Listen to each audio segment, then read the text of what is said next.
एक छोटे से शहर में राज नाम का एक लड़का रहता था। उसका एक सपना था कि वो अपनी खुद की कंपनी बनाए। वो काफी एक्साइटेड था अपनी खुद की कंपनी शुरू करने के लिए। उसके पास आइडियाज भी थे और एक छोटी सी टीम भी थी जो उसका सपोर्ट कर रही थी।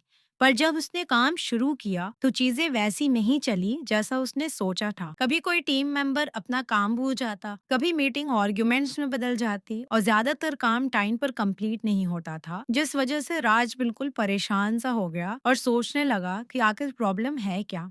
सब लोग तो मेहनत कर रहे हैं पर फिर भी रिजल्ट क्यों नहीं मिल रहा। फिर उसने रियलाइज किया कि सिर्फ मेहनत करने से कंपनी नहीं चलती, एक प्रॉपर सिस्टम और स्ट्रैटेजी भी चाहिए होती है एक कंपनी को अच्छे से चलाने के लिए। और यहीं पर राज को ऑर्गेनाइजिंग का मतलब समझ आया कि ऑर्गेनाइजिंग का मतलब सिर्फ चीज़ों को नीटली रखना नहीं होता, बल्कि कामों को सही तरीके से बांटना, हर इंसान को उसकी रिस्पॉन्सिबिलिटी क्लियरली बताना और सब कुछ एक प्रॉपर ऑर्डर में चलाना होता है। तो हेलो एवरीवन, कैसे हो आप सब? आई होप आप सब एकदम ठीक हो गए। तो आज के इस वीडियो में हम फिर से बिजनेस स्टडीज का एक नया चैप्टर शुरू करने वाले हैं, जिसका नाम है ऑर्गेनाइजिंग। ये चैप्टर बिल्कुल आसान तरीके से हम समझेंगे, तो वीडियो को शुरू से लास्ट तक जरूर देखना। और अगर आपने प्रीवियस चैप्टर की वीडियोस नहीं देखी है तो जल्दी से जाके उसको भी देख लो। तो चलो बिना टाइम वेस्ट किए हम इस वीडियो को शुरू करते हैं। तो सबसे पहले हम ऑर्गेनाइजिंग का मतलब समझ लेते हैं कि ऑर्गेनाइजिंग का आखिर मतलब क्या होता है। तो ऑर्गेनाइजिंग का मतलब होता है काम को प्रॉपरली अरेंज करना, यानी कौन क्या काम करेगा, काम कैसे होगा और कौन किसको रिपोर्ट करेगा, ये सब पहले से डिसाइड करना। मतलब अगर सिंपल वर्ड्स में समझे तो ये वो प्रोसेस है जिसमें काम को पार्ट्स में डिवाइड किया जाता है, लोगों को उनके काम दिए जाते हैं और सबके बीच क्लियर कोऑर्डिनेशन बनाया जाता है ताकि कंपनी या ऑर्गेनाइजेशन का काम स्मूथली और एफिशिएंटली हो सके। तो ऑर्गेनाइजिंग का मतलब समझने के बाद सवाल ये आता है कि ऑर्गेनाइजिंग होती कैसे है, और इसी सवाल का जवाब ऑर्गेनाइजिंग के स्टेप्स देते हैं। तो चलो इनके स्टेप्स को हम एक एक करके समझ लेते हैं। पहला स्टेप है identification and division of work. इसमें काम को आइडेंटिफाई करना और डिवाइड करना होता है। मतलब ऑर्गेनाइजेशन को अपने ऑब्जेक्टिव्स अचीव करने के लिए कौन कौन से काम करने पड़ेंगे, ये पहले लिस्ट किया जाता है। फिर इन कामों को छोटे छोटे पार्ट्स में डिवाइड किया जाता है, जिससे काम क्लियर हो जाता है, ओवरलैपिंग नहीं होती और हर टास्क मैनेजेबल बन जाता है। दूसरा स्टेप है डिपार्टमेंटलाइजेशन। अब जब काम डिवाइड हो गया तो नेक्स्ट स्टेप होता है सिमिलर एक्टिविटीज को ग्रुप करना। मतलब जो काम एक नेचर के हैं उन्हें एक डिपार्टमेंट में डाल दिया जाता है। जैसे प्रोडक्शन रिलेटेड काम प्रोडक्शन डिपार्टमेंट में, सेलिंग रिलेटेड काम सेल्स डिपार्टमेंट में और मनी रिलेटेड काम फाइनेंस डिपार्टमेंट में। तीसरा स्टेप है असाइनमेंट ऑफ ड्यूटीज। तो इस स्टेप का सिंपल सा मतलब ये है कि हर एम्प्लॉय को क्लियरली बताना कि उसका काम क्या है। जब ऑर्गेनाइजेशन में टोटल वर्क को डिवाइड कर दिया जाता है और डिपार्टमेंट्स बना दिए जाते हैं, उसके बाद नेक्स्ट इंपॉर्टेंट स्टेप होता है ये डिसाइड करना कि कौन सा काम कौन करेगा, और इसी प्रोसेस को हम असाइनमेंट ऑफ ड्यूटीज कहते हैं। इस स्टेज पर मैनेजर हर पर्सन की एबिलिटी, स्किल, नॉलेज और इंटरेस्ट को देखकर उन्हें स्पेसिफिक टास्क देता है। हर एम्प्लॉय को एक फिक्स्ड रिस्पॉन्सिबिलिटी दी जाती है ताकि उसे क्लियर हो कि उसे क्या करना है और किस काम के लिए वो रिस्पॉन्सिबल है। चौथा स्टेप है एस्टेब्लिशिंग रिपोर्टिंग रिलेशनशिप्स। इतना मुश्किल नाम सुनकर आपको ये स्टेप भी मुश्किल लग रहा होगा, लेकिन ऐसा नहीं है। देखो, इस स्टेप में हम ये क्लियर करते हैं कि कौन किसको रिपोर्ट करेगा और कौन किसके अंडर काम करेगा। मतलब ऑर्गेनाइजेशन में हर एम्प्लॉय को पता होना चाहिए कि उसका बॉस कौन है और उसे इंस्ट्रक्शन कहाँ से मिलेगा। तो बस हमारे ऑर्गेनाइजिंग के सारे स्टेप्स यहीं पर खत्म होते हैं।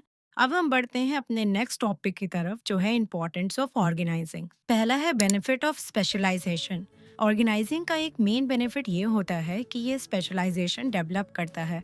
मतलब ऑर्गेनाइजिंग वर्क को डिवाइड करता है और फिर हर एम्प्लॉय को उसके स्किल के अकॉर्डिंग काम असाइन करता है।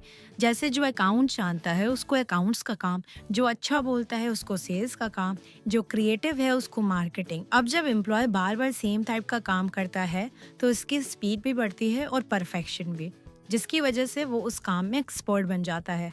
और इसी को ही हम बोलते हैं बेनिफिट ऑफ स्पेशलाइजेशन। दूसरा है clarity in working relationship. Clarity in working relationship का मतलब होता है किसको क्या काम करना है ये बिल्कुल क्लियर होना। ऑर्गेनाइजिंग क्या करती है, ये वर्क को प्रॉपरली डिवाइड करती है और हर एम्प्लॉय को उसका सही काम बता देती है।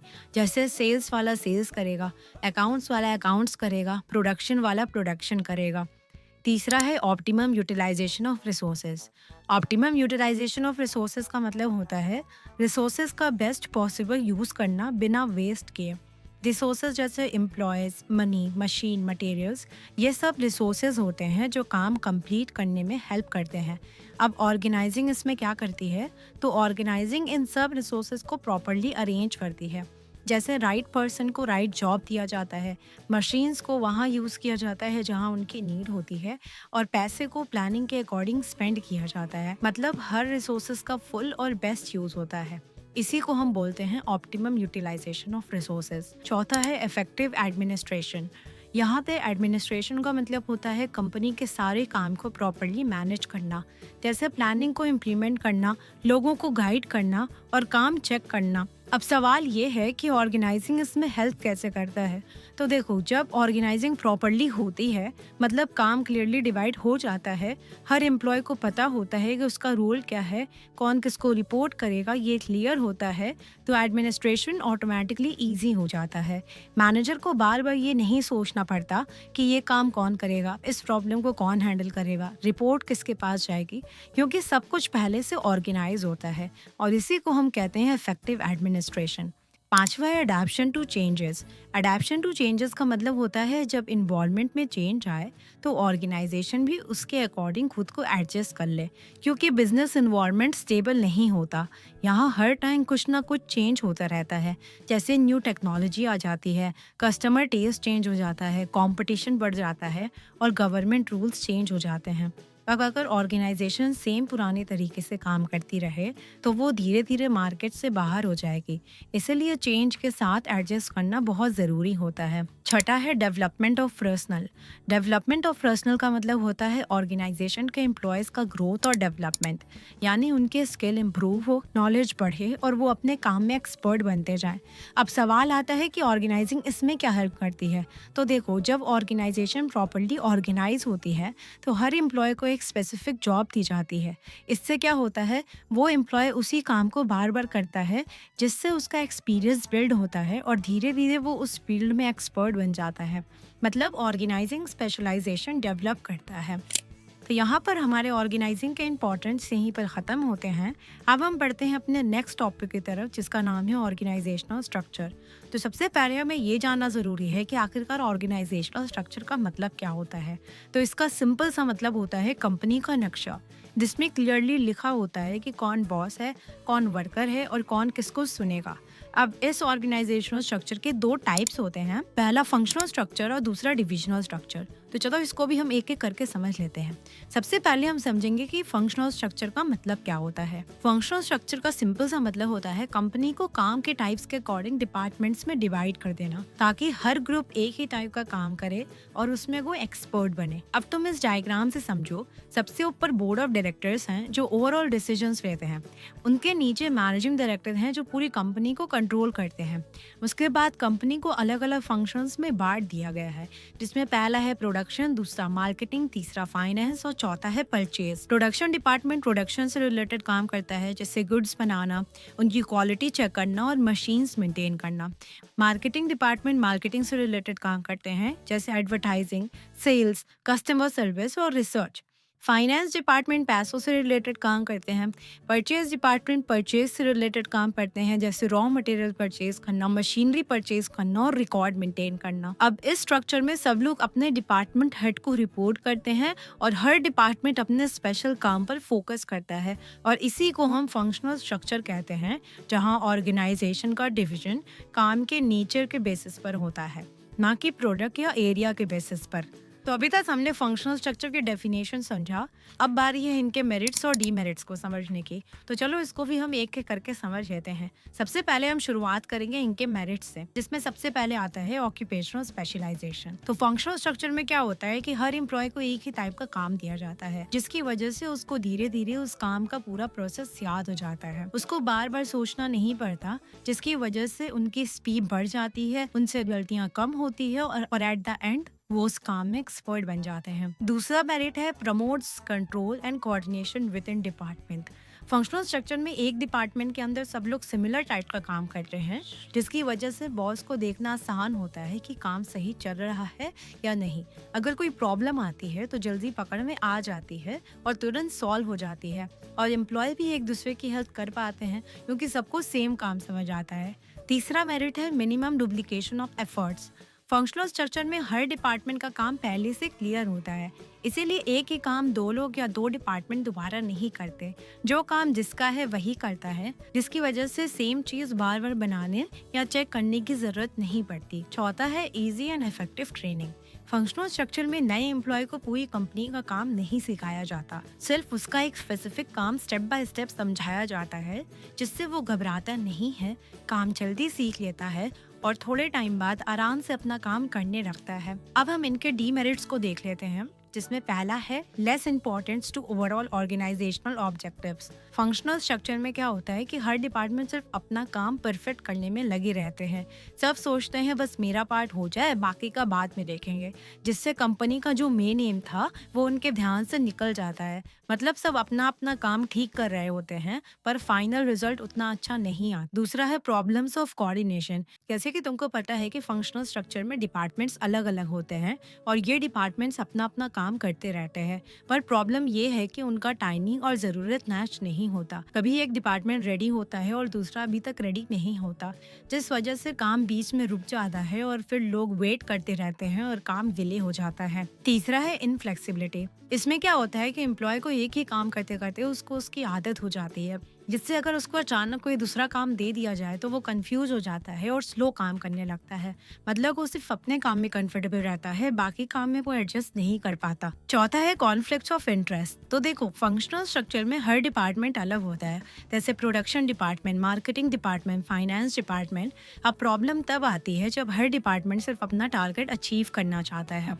फॉर एग्जाम्पल, प्रोडक्शन डिपार्टमेंट चाहता है ज़्यादा से ज़्यादा गुड्स बनाया जाए, लेकिन फाइनेंस डिपार्टमेंट बोलता है कि इतना प्रोडक्शन मत करो, कॉस्ट बढ़ जाएगी। मार्केटिंग डिपार्टमेंट बोलता है कि प्रोडक्ट डिज़ाइन चेंज करो ताकि ज़्यादा बिके। तो यहाँ सब अपना अपना सोच रहे हैं, जिस वजह से डिपार्टमेंट के बीच आर्ग्यूमेंट शुरू हो जाता है, और इसी सिचुएशन को हम बोलते हैं कॉन्फ्लिक्ट्स ऑफ इंटरेस्ट। अब बारी है डिविजनल स्ट्रक्चर को समझने की, तो चलो इसको भी हम समझ लेते हैं। तो डिविजनल स्ट्रक्चर का मतलब होता है कि बड़ी ऑर्गेनाइजेशन को अलग अलग पार्ट्स में तोड़ देना। इसमें हर डिवीजन अपना काम खुद हैंडल करता है और दूसरे डिवीजन पर डिपेंड नहीं करता। हर डिवीजन के पास अपने लोग, अपना काम और अपना बॉस होता है, और इस स्ट्रक्चर में हर डिवीजन अपने रिजल्ट्स के लिए खुद रिस्पॉन्सिबल होता है।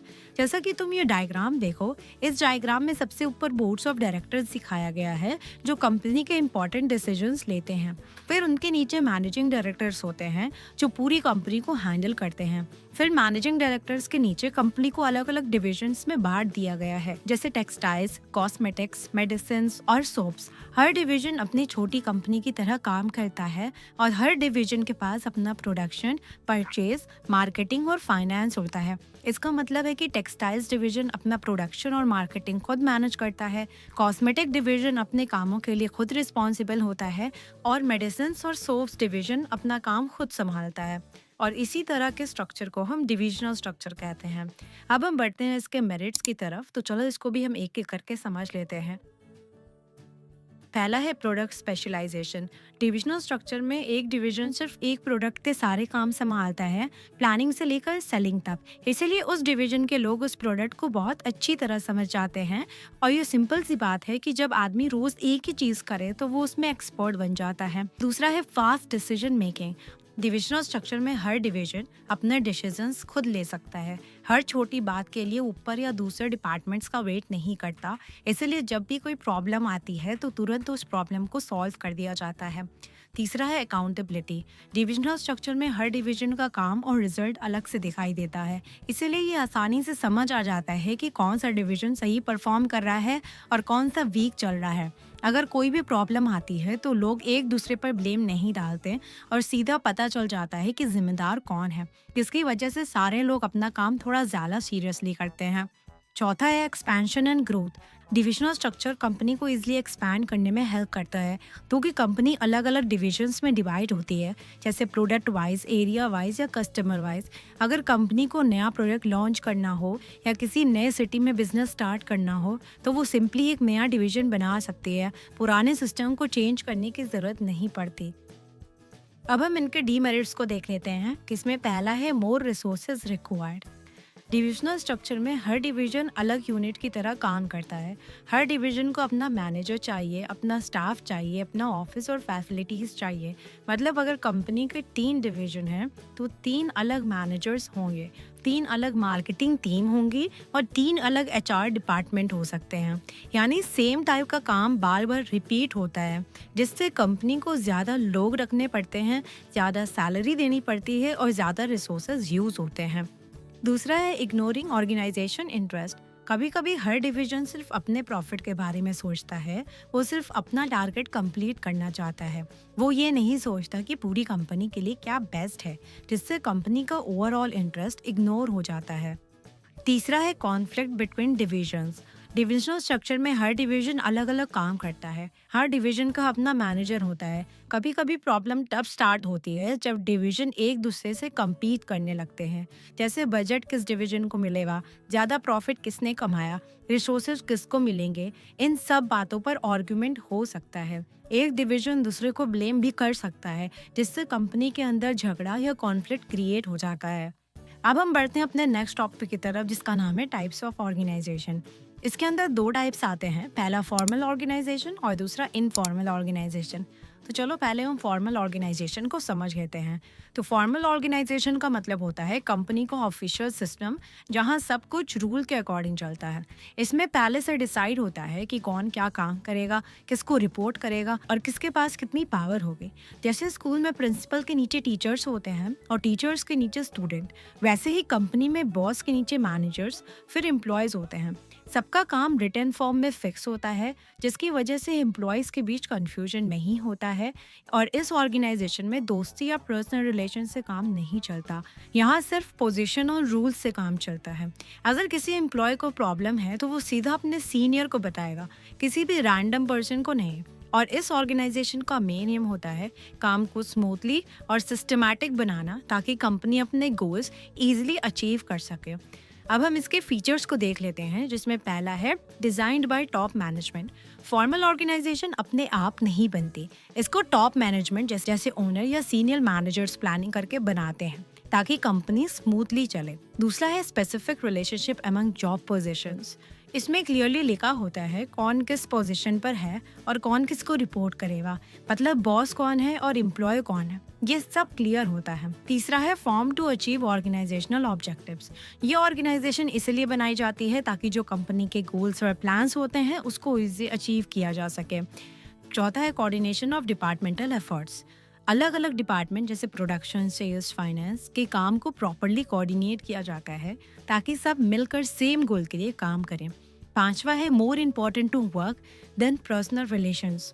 इसमें दोस्ती या पर्सनल फीलिंग से ज़्यादा इंपॉर्टेंस काम को दी जाती है। फोकस सिर्फ ड्यूटी, रिस्पॉन्सिबिलिटी और परफॉर्मेंस पर होता है। अब हम इनके कुछ मेरिट्स और डीमेरिट्स को समझ लेते हैं। सबसे पहले हम मेरिट्स को समझते हैं, जिसमें पहला है सिस्टमैटिक वर्किंग। फॉर्मल ऑर्गेनाइजेशन में सब काम प्रॉपर सिस्टम से होता है, हर इंसान को पता होता है कि उसका काम क्या है, इसलिए कंपनी स्मूथली चलती है और कन्फ्यूजन नहीं होती। दूसरा है अचीवमेंट ऑफ ऑर्गेनाइजेशनल ऑब्जेक्टिव्स। ये स्ट्रक्चर कंपनी के गोल्स अचीव करने के लिए बनाया जाता है। जब सब अपना फिक्स्ड काम करते हैं तो टारगेट ईजिली कंप्लीट हो जाता है। तीसरा है नो ओवरलैपिंग ऑफ वर्क। इसमें काम डिपार्टमेंट और एम्प्लॉयज़ के बीच क्लियरली डिवाइड होता है, इसीलिए एक ही काम 2 लोग नहीं करते और डुप्लीकेशन या ओवरलैपिंग नहीं होती। चौथा है कोऑर्डिनेशन। अलग अलग डिपार्टमेंट के काम को प्रॉपरली कोऑर्डिनेट किया जाता है, मतलब सब एक दूसरे के साथ मिलकर काम करते हैं और सेम गोल पर फोकस करते हैं। पांचवा है creation of chain of command.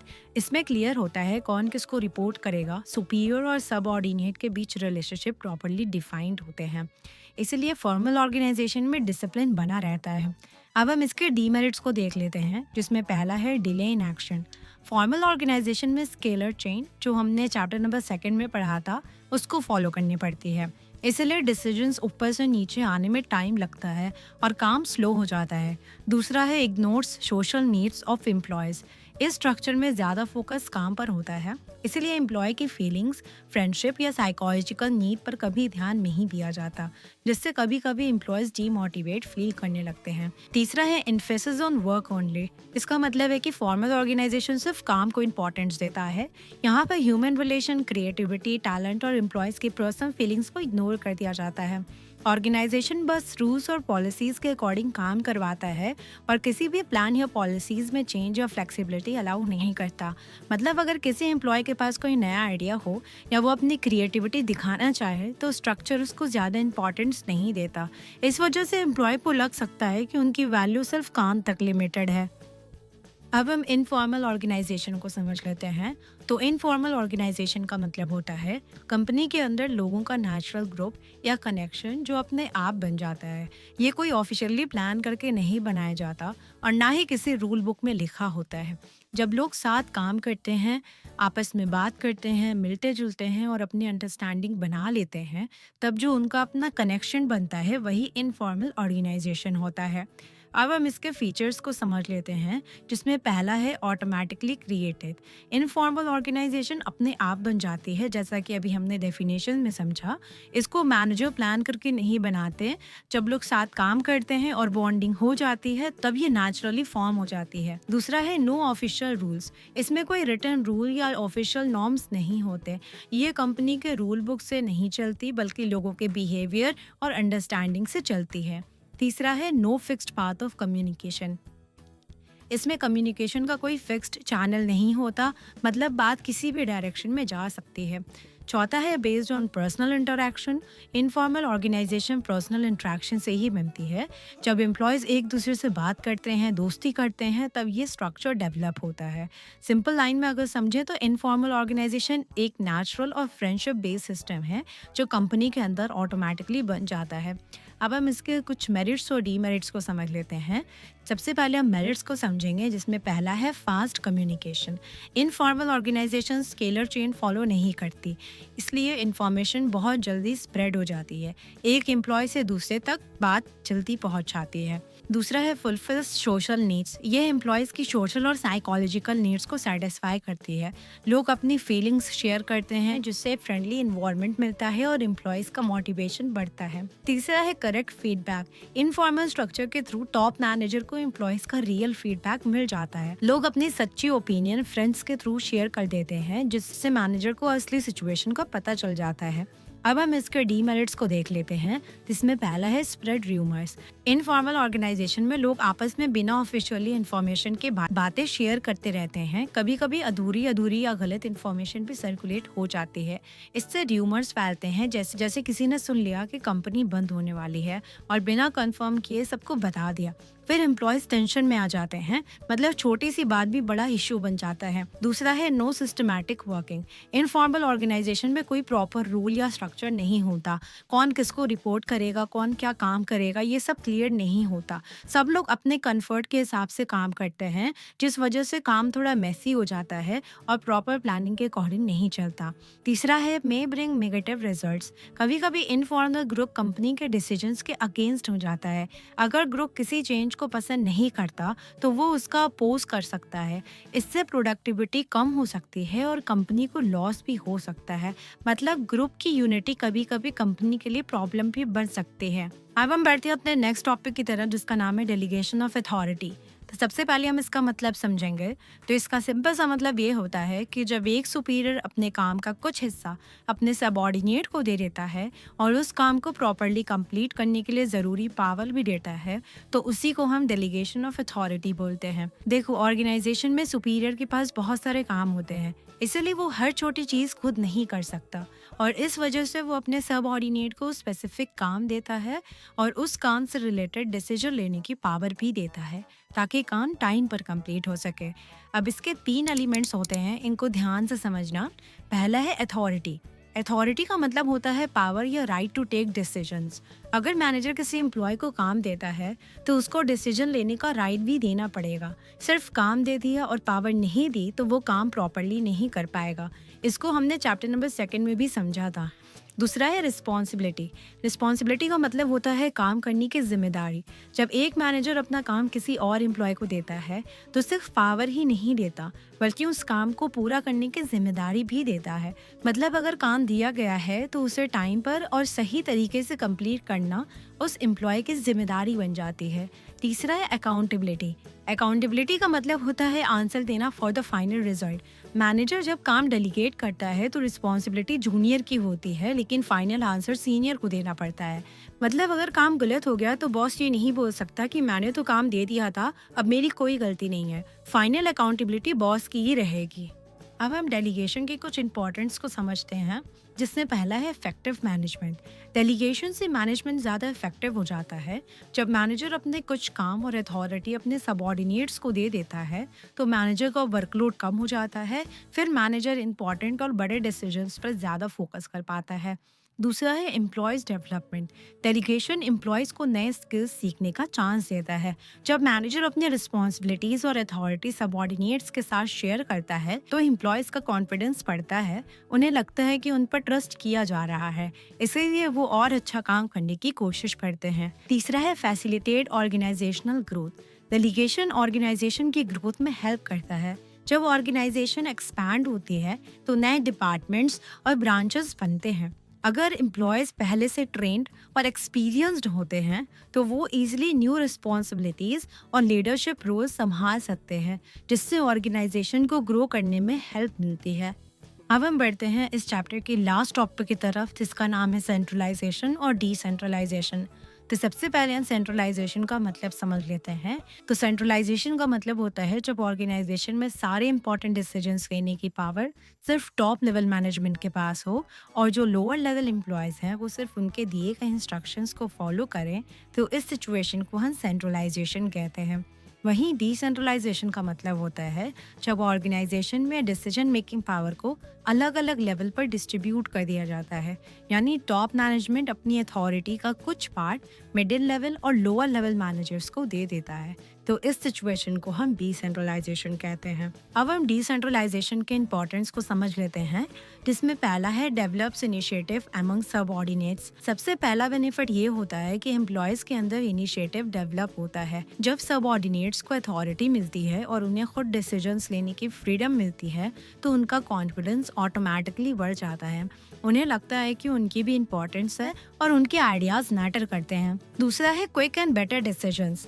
Decentralisation का दूसरा इम्पोर्टेंट बेनिफिट है क्विक और बेटर डिसीजंस। अगर सारे डिसीजन सिर्फ टॉप मैनेजर ही लेंगे तो टाइम ज़्यादा लगेगा और काम स्लो हो जाएगा। लेकिन जब डिसीजन मेकिंग पावर अलग अलग लेवल पर डिवाइड हो जाती है तो प्रॉब्लम्स का सल्यूशन जल्दी मिल जाता है। साथ ही डिफरेंट लोग अपने एक्सपीरियंस और नॉलेज के बेसिस पर डिसीजंस लेते हैं, इसलिए डिसीजंस ज़्यादा प्रैक्टिकल और बेटर होते हैं। तीसरा है relieves the top executives from excess workload. तीसरा बेनिफिट ये है कि टॉप एग्जीक्यूटिव्स का वर्कलोड कम हो जाता है। जब ऑर्गेनाइजेशन में डिसेंट्रलाइजेशन होती है तो डेली रूटीन डिसीजंस और छोटे मोटे काम सबऑर्डिनेट्स हैंडल कर लेते हैं, जिससे टॉप मैनेजर को हर छोटी बात में इन्वॉल्व नहीं होना पड़ता। चौथा है बेटर कंट्रोल। डिसेंट्रलाइजेशन की वजह से ऑर्गेनाइजेशन के डिफरेंट लेवल पर परफॉर्मेंस को इजीली मॉनिटर किया जा सकता है।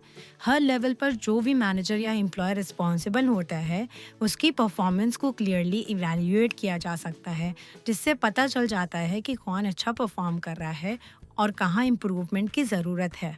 तो बस यहीं पे हमारा ये चैप्टर भी एंड होता है। कमेंट सेक्शन में ज़रूर बताना कि आपको ये वीडियो कैसी लगी और आगे भी आपके लिए और एनिमेटेड वीडियोस आने वाली है। तो सब्सक्राइब करना मत भूलना और अपने दोस्तों के साथ भी इस वीडियो को शेयर कर देना। तो चलो मिलते हैं अब हम नेक्स्ट वीडियो में नेक्स्ट चैप्टर के साथ। तब तक के लिए अपना ख्याल रखना। बाय।